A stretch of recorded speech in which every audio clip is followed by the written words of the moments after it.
What's up, Buff fans? My name is Jada Shore. And I'm Mia Driscoll. We are so happy to have you here with us on this beautiful 65-degree day in Boulder. We've got a packed show coming up for you as we talk senior night and postseason stakes for the women's basketball team, a look back at this season's accomplishments for men's and women's hockey, and kick off the start of our outdoor sports seasons. Let's get it started. You will never believe what happened. Men's basketball team got their second conference win against Baylor last Saturday. Colorado held off a late comeback against the Bears to get the dub. Here's our own Liam Howard with the recap of the game. I'm Liam Howard with SoBuff Sports, and I'm coming to you from the CU Event Center, where the Buffaloes just picked up their second winning conference play, defeating the Baylor Bears by a score of 76 to 74. Are they? Sorry, I kind of Scoring was incredible for the Buffaloes in this game, as three-point shooting was at a premium, but Andrei Yakimovsky was able to hit 5 of his own to lead his team to the win. Scoring was at a premium as a whole for the Bears, as they were held below 40% shooting on the night, and despite a late surge that saw them come within 2 points in the final 4 seconds, they missed their last second shot to try and tie up the game. So the Buffaloes' next game will be right back here at the CU Event Center on Monday, and it's the Kansas Jayhawks. We will see you all there. Following the Baylor thriller, men's hoops welcomed in the Kansas Jayhawks on Monday night. Here's Liam Howard in the CU Event Center following the game. I'm Liam Howard with SoBuff Sports, and I'm here at the CU Event Center, where the Buffaloes just fell in a thrilling game to the Kansas Jayhawks by a score of 71 to 64. In the first half, the Buffs were keeping the game very close. Bangad Dak was leading the way offensively, and that continued into the second half. Several incredible dunks from him, but a 32-point game from Hunter Dickinson was just too much for the Buffs to overcome, as they fell by just 7 points. So their next game will be on the road at Kansas State this Sunday. It'll be at 2 p.m. Mountain Time. You can find that game on ESPN+. It's time to introduce a brand new segment on the show, Quote of the Week. This week, we're looking at Colorado men's basketball head coach Tad Boyle, who had this to say about guarding Kansas Jayhawk Hunter Dickinson. It's safe to say this is one of our favorite quotes from the men's basketball team of all time. Big 12 action heats up this Sunday as Kansas State hosts Colorado in a crucial late-season showdown. The Wildcats look to bounce back after a tough 80-76 loss to UCF, while the Buffaloes aim for a key road win. Expect a battle with conference standings on the line. Tip-off is set for 2 p.m. this Sunday. Catch it live on ESPN+. After Kansas State, the Buffs will take another trip. The Texas Tech Red Raiders will host the Buffs in a midweek bout. Colorado looks to make another major upset, while Texas Tech is looking to finish their season out strong. Tip-off is set for 6 p.m. Sunday. Hello, Buff fans, and welcome back to this week's Buff Banner. I'm Xavier McNevitz, and today we'll be talking about the CU Buffs women's basketball seniors as they played their final game at the CU Event Center. First, we'll talk about Frida Foreman, the sharpshooter from Denmark.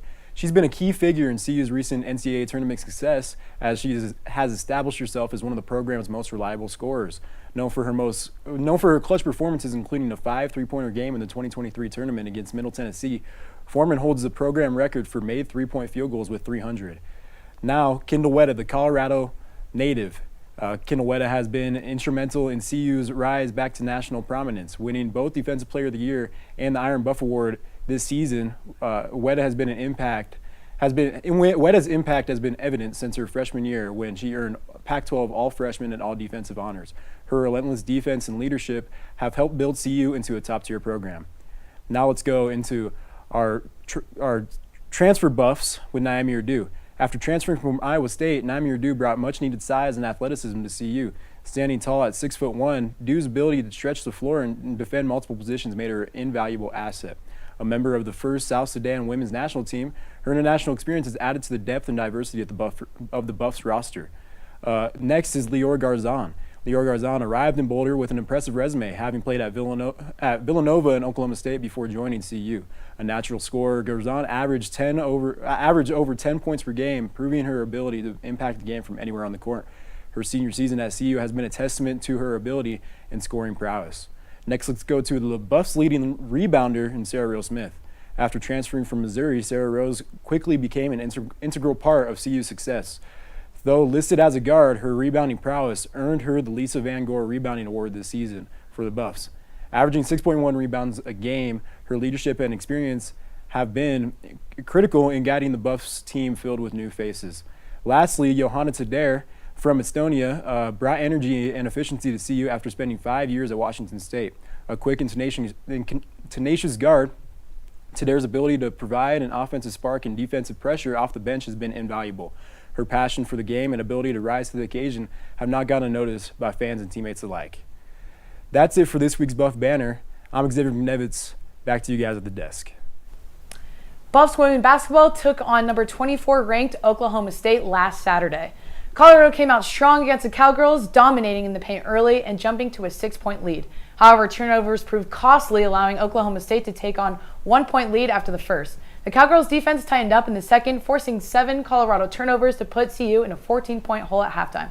Despite a strong third quarter for the Buffs, the Cowgirls never let them get any closer than an 8-point deficit. A dominant fourth quarter sealed the deal for the Cowgirls as Colorado fell 82-65.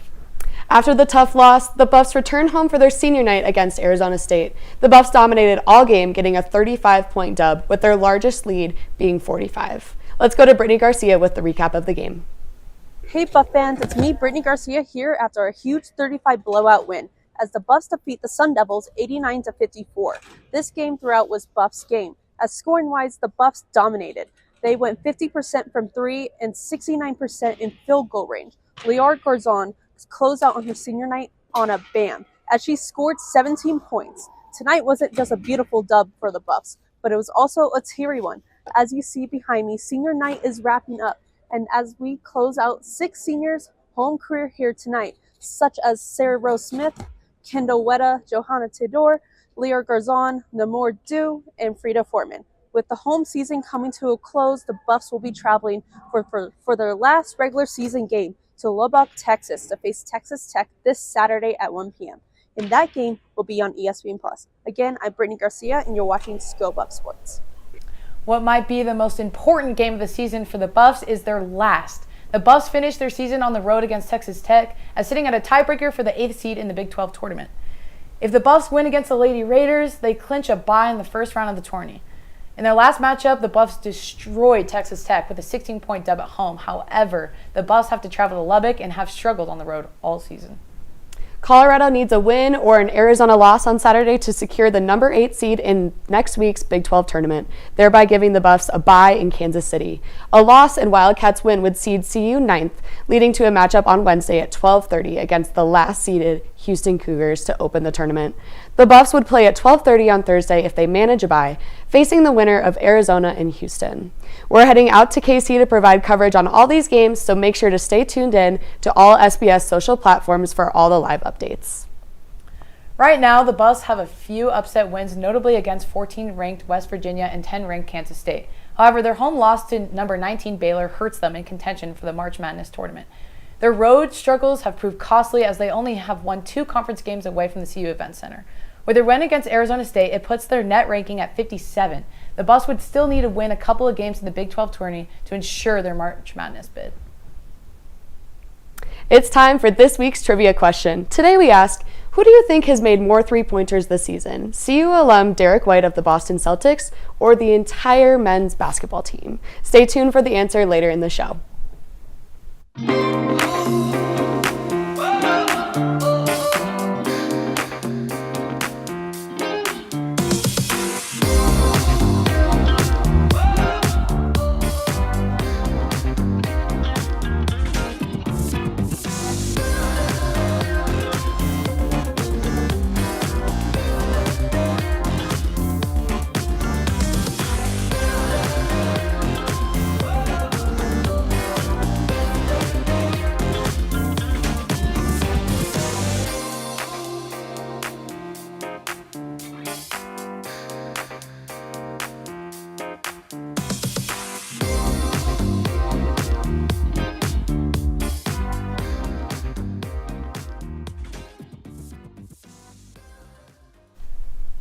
Colorado women's lacrosse fell 0-3 last Friday evening, suffering a major stumble on the road against Northwestern Wildcats.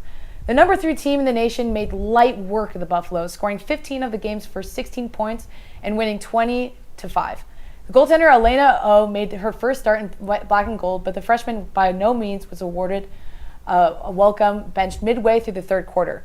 Lily Assini was the only Buff who scored more than once with 2 goals, while Northwestern's Madison Taylor led the thrashing with 6 goals. The women's lacrosse team is back in action tonight at 6 p.m. when they welcome Army to town for the first home game of the season. The game will be at the indoor practice facility after being moved from Prentup Field, the new home of the team. The Buffs are still looking for their first win of the season after taking on 3 ranked opponents on the road to start the year. After a poor offensive outing against Northwestern last time out, look for Madeline Pisani to get the ball rolling for the Buffs tonight. While we get ready for the first outdoor games of the spring season, let's look at Leo Rivera for our first outdoor weather report. What's up, Buff fans? I'm Leo Rivera IV here to give you this weekend's weather recap. Typically, it's been very cold here the last couple months in Boulder, but we finally got some sunshine coming into your weekend for what should be an exciting slate of games. Starting off first tonight, shortly after this, is going to be lacrosse action at 6 p.m. with a 62-degree temperature for start. Very nice Friday. Rolling over into the morning, we're going to continue to be seeing sunny skies starting at 11 a.m. for women's club lacrosse action with 44 degrees as your start time. Moving on to finish off your afternoon on Saturday, we have men's lacrosse at 3 p.m. where it is going to continue to be sunny, 48 degrees, a nice afternoon. Now, as you look at this weather map here, as you can see, there is no suspected rain or precipitation in the forecast. Potentially some cloud action coming in from the south, but nothing to be worried about. Buffs fans, should be a fantastic weekend of sports all the same. It's a big weekend for the track and field team as they compete in the indoor Big 12 championship in Lubbock, Texas. It's an opportunity for the team to really flex their muscles and establish themselves as a top program in the conference. The winning team will be announced tomorrow. You'll be able to read Colby Wyatt's breakdown of the meet on our website. Last weekend, both the Alpine and Nordic Ski Buffs have an outstanding performance across 16 races at the RMISA Championships in Alaska. Starting out strong with the CU Alpine team, the full 6-skier team is qualified for the NCAA Championships. The men's team finished strong with Justin Bigetel in the third, Louis Fausfa in the fourth, despite Flip Wolquest falling behind with an unfortunate DNF, ending his winning streak of 7 races. The women's team is led by Luisen Alcambray in the fourth and Magdalena Luzik in the sixth. For the Nordic team, after leaving it all out on the course, the men's team snagged silver on the podium. As for the women's, Astrid Lund and Tilde Bangman both finished in the top 10. Looking forward, on March 5th, both teams will be competing at the NCAA Championships in Hanover, New Hampshire, hosted by Dartmouth. Both the Alpine and Nordic team have a full squad with 6 per team, ending up with 12 skiers total. There are a mix of some NCAA repeaters, such as Walkvist, who will be defending his slalom win title, with a handful of NCAA first-timers. The Buffs are looking at a strong performance, with hope to defend their NCAA title. Follow the Buff ski team on our website or social media for more in-depth coverage. Last weekend, the tennis team had their work cut out for them in Las Vegas. They played UNLV a week ago, won with little trouble, 4-1. Last Saturday, they faced a good Penn State team and kept it as close as they could, but unfortunately lost 3-4. Following these 2 games, however, the Colorado team was ranked 72nd in the country via ITA rankings. Tennis kicked off their conference schedule at home today against 54th-ranked Iowa State. It's a busy weekend for the team as they play Kansas on Sunday here in Boulder at 2 p.m. You'll be able to read Colby Wyatt's article recapping the 2 games. The men's golf team sent 4 golfers to compete as individuals in the Wyoming Desert Invitational this week. Sophomore Brandon Knight was on fire in the Palm Desert. He finished the tournament 11 strokes under par and claimed 2nd place on the individual podium. The other 3 Buffaloes could not keep up with Knight's stellar play and all placed outside of the top 25. The Buffs have 2 weeks off before traveling back to California to compete in the Lambkin San Diego Classic. The women's golf squad placed 3rd at the Causeway Invitational in Sacramento. Morgan Miller led the Buffs in the tournament, shooting 2 under par. The junior finished tied at 4th on the individual leaderboard, her highest placement this season. Despite the strong start, Colorado's quintet struggled in the final round, shooting a combined 5 over par. The team has 3 weeks off before they travel to Austin, Texas to compete in the Betsy Rawls Longhorn Invitational. Read more about the tournament on our website.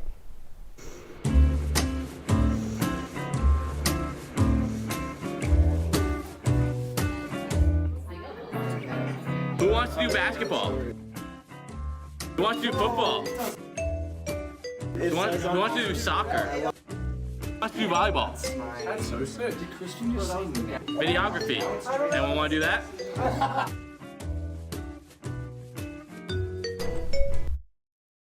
Ski team competes in various competitions this weekend and into next week all over Colorado and surrounding states for All Mountain Freeride. There was a Breckenridge 2-star that happened earlier today, results pending. Crested Butte 2-star on Sunday, Monarch 1-star on Monday, and finally Taos 2-star Monday and 4-star Wednesday to wrap up the busy week. It was a big weekend for the Colorado men's D1 hockey team, who took on rival Colorado State in the Rocky Mountain Showdown. With a postseason bid on the line, the Buffs looked to capitalize against their in-state rival. The Buffs made the trip up to Fort Collins Friday night, but dropped a 2-1 loss to a tough Rams team. The Buffs returned to Boulder on Saturday to celebrate their 9 graduating seniors. Buff Nation packed the CU Rec Center ice rink for the final game of the season. The Buffs' postseason hopes were shattered as CSU walked away with a 3-1 victory. In the end, CU finished 22-19 record on the season with 38 points. The D2 hockey team had a busy weekend as well. They traveled just down the street to Westminster to play in the ACHA Division II Regionals. Friday night saw a dominating 4-1 win over the Arizona State Sun Devils. The Buffs would not be so lucky on Saturday as they suffered a heartbreaking 3-2 overtime loss to Texas Longhorn team. With that win, the Longhorns move on to compete in the D2 National Tournament. Despite their sudden end to the season, Colorado boasted an impressive 19-9 record with 39 points. The women's hockey team traveled to Arizona last weekend to play in the WWCHL tournament. The Buffs played a tough game against the Grand Canyon Antelopes Friday night. CU walked away with a 3-2 overtime W, courtesy of Sophie O'Brien. Saturday night saw another close matchup, this time against the Utah Utes. Natalie Ewald secured another overtime victory with a score of 3-2. The Buffs made it to the WWCHL championship game on Sunday, where they would once again face the Antelopes. GCU got their revenge that night with a blowout 6-2 victory over the Buffs. It was an impressive season for CU, who finished their at the top of the conference with a 23-7 record and 39 points. The women's club lacrosse team will be opening up their season this Saturday at Kittredge Field for their season opener to face off the University of Utah.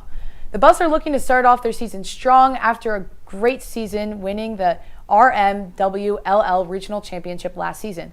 This Saturday's matchup will be the rematch of the championship game where the Buffs won 11-7. You can catch a game at 11 a.m. on Kittredge Field and on our live stream on Sco Buff Sports. Like and subscribe. The men's club lacrosse opens up their first regular season home game this Saturday, also at Kittredge Field, at 3 p.m. against the number 2 ranked Northeastern. The Buffs are looking to take on the challenge this weekend and start out strong at home. This game will be streamed on our YouTube, Sco Buff Sports. Like and subscribe. The club baseball team began their 2025 season last weekend in a round-robin tournament. The field included number 3 Texas A&M Aggies, the Iowa Hawkeyes, and the Texas Longhorns. The club went 1-3, losing twice to A&M and once to Texas, but secured a dominant victory over Iowa. The team will need to focus on pitching before they host Metro State on March 7th and 8th, streamed exclusively on the Sco Buff Sports YouTube channel. Like and subscribe. Hey Buff fans, I'm Kieran Walker bringing you this week's top 6 plays in Colorado sports. We had some interesting ones this week and some tremendous plays that blew up all over social media, so why not waste any time? We're going to get right into it with our number 6 spot here. We go to men's ice hockey in the Rocky Mountain Face-Off. And who's that? That's Patrick Dawson, our SBS executive producer. And mind you, he hates cameras, and what does he have there? He's got a camera. He took photos during that game. We never thought that day would come, but it did. Moving into our number 5 spot. Men's basketball against Kansas. Thankfully, Patrick was spared from eating hot wings again, but Julian Hammond, long pass out here to Bengot Dak, who slams it down with 2 hands. What a beauty there as we move into our number 4 spot. We've got some incredible talent here, not just on the ice, but also in the classroom. You see, Coach. Whoa. Some of his plans there. Yeah, sorry about that voice crack there, folks. Definitely a low point for me as we go into our number 3 spot. Back to that men's basketball game against Kansas. Julian Hammond charging up court here. Alley-oop up to Bengot Dak, who lays it down on his head. Holy cow, what a play there. That was a close game, too.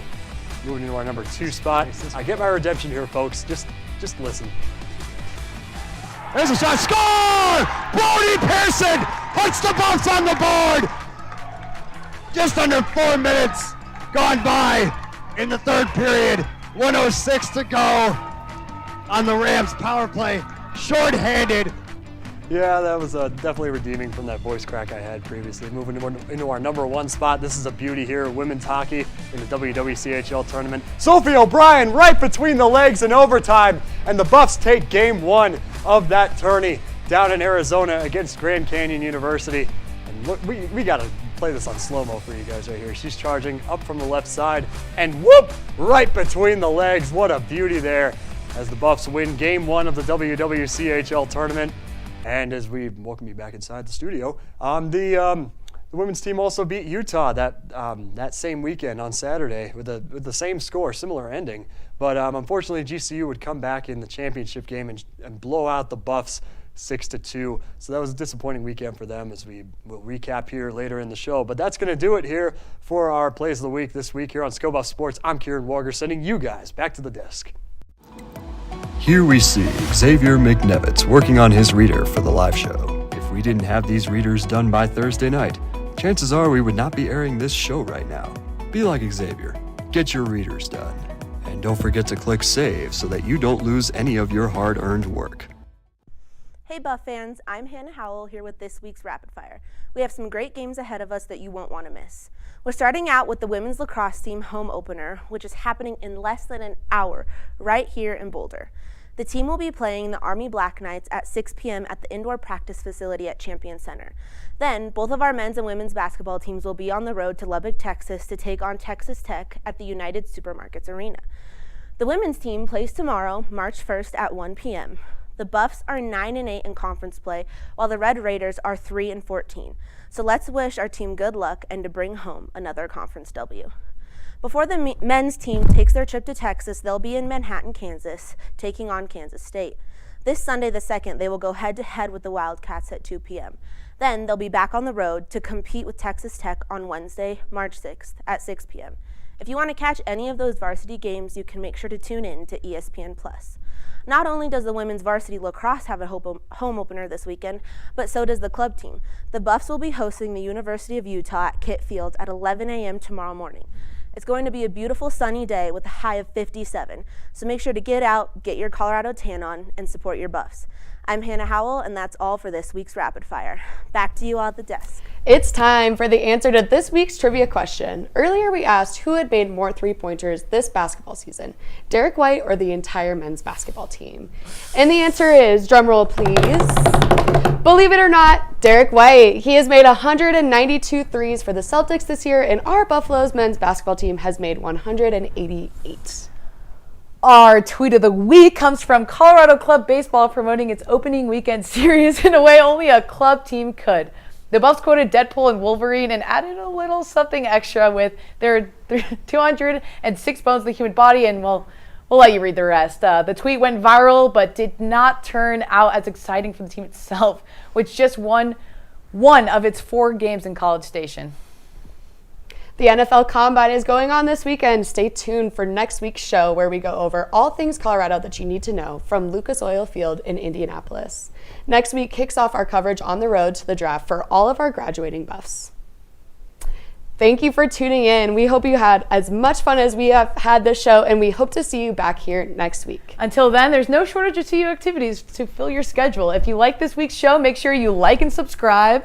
We've been your hosts, Jada Shore and Mia Driscoll. And you heard it here first. Go Buffs!